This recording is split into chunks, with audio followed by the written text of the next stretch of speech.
नमस्कार, स्वागत है आपका हमारे चैनल में। मैं रानी गुप्ता आपके साथ। बड़ी खबर सामने आ रही है। आपको बता दें कि प्रधानमंत्री नरेंद्र मोदी की मां हीराबा का 100 वर्ष की उम्र में निधन हो गया है और इस बीच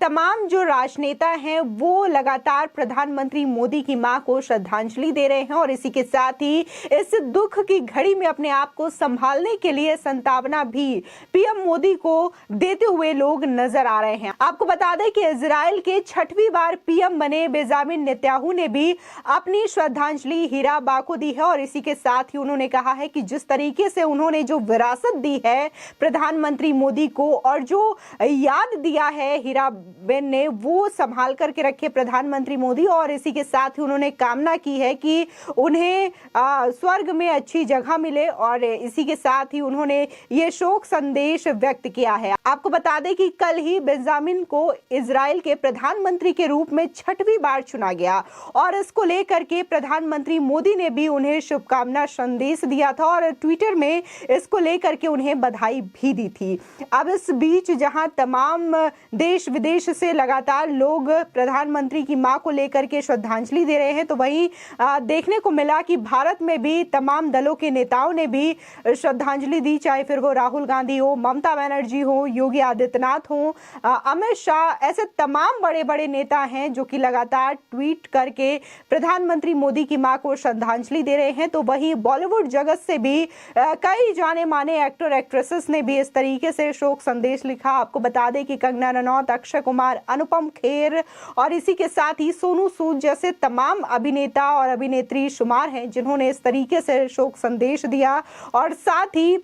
इस दुख की घड़ी में उनके लिए प्रार्थना भी की है। इसी के साथ ही देखने को मिला कि एनडीटीवी ने भी प्रधानमंत्री मोदी को लेकर के एक टिप्पणी की थी, एक पोस्ट किया था। इसमें उन्होंने आपत्तिजनक शब्द का इस्तेमाल गलती से किया था, जिसके बाद एनडीटीवी ने क्षमा मांगा है। आपको बता दें, दरअसल नीतीश कुमार की एक पोस्ट एनडीटीवी ने शेयर की थी और इन्होंने कैप्शन पे लिखा था, बहुत दुख की बात है, प्रधानमंत्री नरेंद्र मोदी के निधन पर बोले नीतीश कुमार। ये पोस्ट धीरे धीरे वायरल होने लगी। लोगों ने इस पर सवाल भी उठाया कि क्या एनडीटीवी से ये गलती से हुआ है या फिर इसे जानबूझकर किया गया है, क्योंकि लगातार प्रधानमंत्री मोदी से नफरत करने वाले लोगों की भी संख्या इतनी ज्यादा है कि हमने सुबह से ही देखा है कि कई लोगों ने लगातार कमेंट्स भी किए हैं, उपहास उड़ाने की कोशिश भी की है। इस बीच लोग जो है वो एनडीटीवी पर भी निशाना साधते हुए नजर आए, जिसके बाद एनडीटीवी ने इस काम के लिए माफी मांगी है। बकायदा एनडीटीवी ने ट्वीट कर कहा,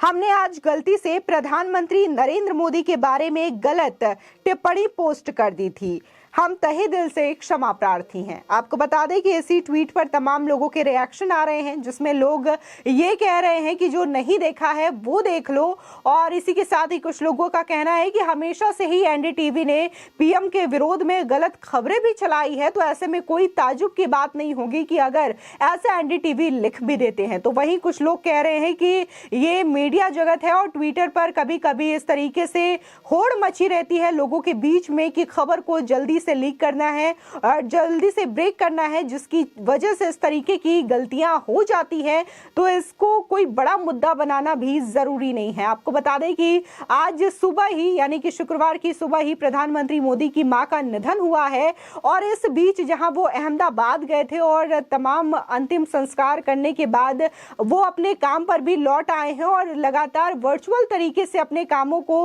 अंजाम देते हुए दिखाई दे रहे हैं। पहले वहां पर उन्होंने कोलकाता से मेट्रो और इसी के साथ ही वंदे भारत ट्रेन को हरी झंडी दिखाई। इसी के साथ ही गंगा परिषद जो काउंसिल बैठक थी उसकी भी अध्यक्षता प्रधानमंत्री मोदी ने की। इसी के साथ ही श्यामा प्रसाद इंस्टीट्यूट का जो ओपनिंग हुआ है वहां पर वो भी प्रधानमंत्री के द्वारा किया गया। इसी के साथ ही तमाम काम प्रधानमंत्री लगातार बिना रुके हुए कर रहे हैं। इसी के साथ ही देखने को मिला था कि जब सुबह सुबह ये खबर सामने आई थी कि प्रधानमंत्री मोदी की मां का निधन हो गया है, तो इस बीच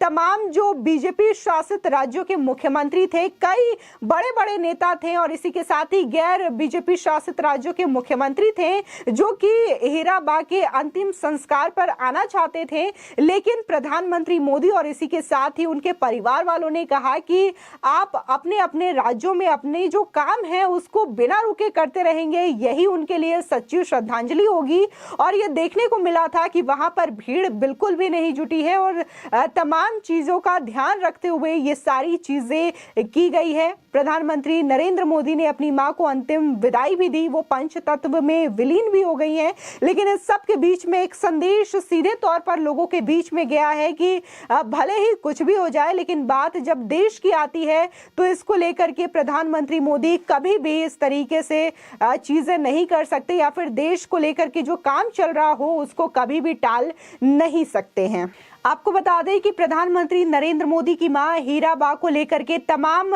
नेताओं ने अपने शोक व्यक्त किए हैं। इसमें राजनाथ सिंह, अमित शाह, जेपी नड्डा समेत कई ऐसे नेता हैं, लेकिन इन सब के बीच में केंद्रीय मंत्री रविशंकर प्रसाद ने जहां शोक व्यक्त किया है, तो वहीं प्रधानमंत्री नरेंद्र मोदी और उनकी मां को लेकर के कई ऐसे किस्सों का भी जिक्र किया है। आपको बता दें कि रविशंकर प्रसाद ने बातों ही बातों में एक ऐसे वाक्य का जिक्र किया है। बता दें कि यह वाक्य दरअसल कोविड टाइम का है, जब कोविड अपने चरम पर था भारत में, और यहां पर उन्होंने ये चीजें बताई हैं कि कैसे हीराबा समय समय पर दिन में 2 बार फोन करती थी प्रधानमंत्री मोदी को और उनका हालचाल लेती थी, और साथ ही उनको ये पूछती थी कि तुमने काढ़ा पिया है या नहीं पिया है। यानी कि एक बच्चा कितना भी बड़ा हो जाए, लेकिन एक माँ ही होती है, और ये चीज कहीं ना कहीं प्रधानमंत्री मोदी और हीराबा के बीच में देखी जा सकती थी, क्योंकि प्रधानमंत्री मोदी भले ही वो 2014 का चुनाव रहा हो, 2019 का चुनाव रहा हो, जब भी उन्होंने प्रधानमंत्री पद की शपथ ली हो, या भी किसी भी रैली को वो संबोधित करने के लिए गुजरात जाते थे, या फिर कभी भी किसी चुनाव में उन्होंने जीत हासिल की हो, तो सबसे पहले वो अपनी मां का आशीर्वाद लेने के लिए पहुंचते थे। और जो लगाव था वो साफ तौर पर देखा जा सकता था कि माँ और बेटे के बीच में कितना अच्छा लगाव था। और जिस तरीके से दुनिया में कहा जाता है कि एक माँ के लिए उसके बच्चे कभी भी बड़े नहीं होते हैं, तो ये कहीं ना कहीं प्रधानमंत्री नरेंद्र मोदी और हीराबा के बीच में साफ तौर से देखा जा सकता है। इसी के साथ ही रविशंकर प्रसाद ने यह भी कहा कि जिस तरीके से प्रधानमंत्री मोदी जब भी हीराबा से मिलते थे तो उन्हें एक नई एनर्जी मिलती थी, और किस तरीके से अपने काम को आगे बढ़ाना है, अनवरत अपने कामों को करते जाना है, ये जो प्रेरणा है प्रधानमंत्री को अपनी मां से ही मिलती थी, जिसकी वजह से वो हर बार अपनी मां से मिलने के लिए जाते थे, चाहे अवसर कोई भी हो, उनके साथ बैठ करके खाना खाना हो या फिर बातचीत करनी हो, हमेशा इस तरीके से चीजें देखी जा सकती थी। उन्होंने इस बात का भी जिक्र किया कि हम और हमारी पत्नी मिलकर के बातें कर रहे थे कि आज भले ही उनकी मां का देहांत हुआ हो, लेकिन प्रधानमंत्री अपने कामों को लेकर के अडिग रहेंगे, कार्यक्रम में कोई भी बदलाव नहीं किया जाएगा, और ये चीजें देखने को भी मिल रही है। फिलहाल तमाम राज्यों के मुख्यमंत्री, तमाम जो बड़े नेता हैं, अभिनेता हैं, और इसी के साथ ही देश विदेश से भी कई जो नेता हैं वो लगातार इस तरीके से प्रधानमंत्री मोदी की मां हीराबा को श्रद्धांजलि अर्पित कर रहे हैं। और इसी के साथ ही देखने को मिल रहा है कि प्रधानमंत्री ने भी अपने पुत्र धर्म को निभाते हुए देश के लिए भी जो काम उनका है उसे वो पूरा करते हुए नजर आ रहे हैं। और ये साफ तौर से उन लोगों को भी संदेश है जो कि हमेशा से प्रधानमंत्री को लेकर के ट्रोल करते हुए नजर आते थे, नफरत भरे बयान देते हुए नजर आते थे। फिलहाल आपकी इस खबर पर क्या राय है, हमारे कमेंट सेक्शन में जरूर बताएं। आगे की और भी अपडेट के लिए चैनल को सब्सक्राइब करना ना भूलें।